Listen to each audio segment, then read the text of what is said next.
In 1237, a couple hundred children started dancing along the road from Erfurt in central Germany to Arnstadt, over 20 kilometers away. Now, some say this was the inspiration behind the Pied Piper story, although other people say that the inspiration was in fact the Children's Crusade.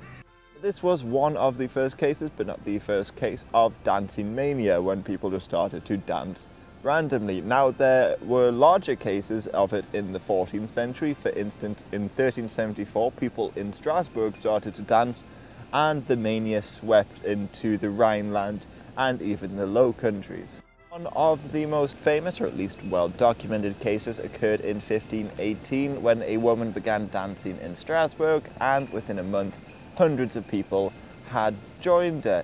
However, by the 17th century, more or less, the reports of dancing mania completely stopped, and researchers don't really know how to explain the phenomenon.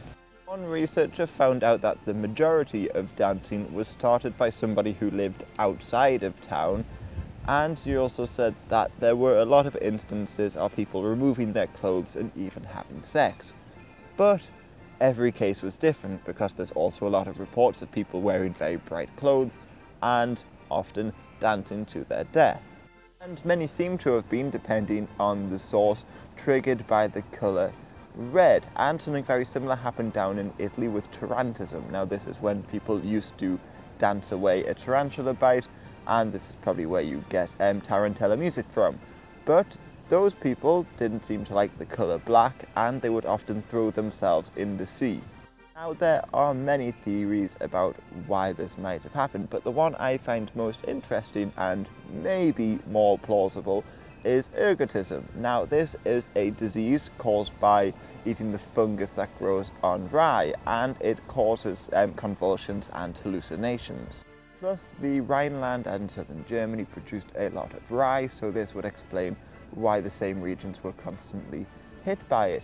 And some people say that ergotism was the cause behind the Salem witch trials, but you might be able to say, at a push, the same for witch trials here in Germany.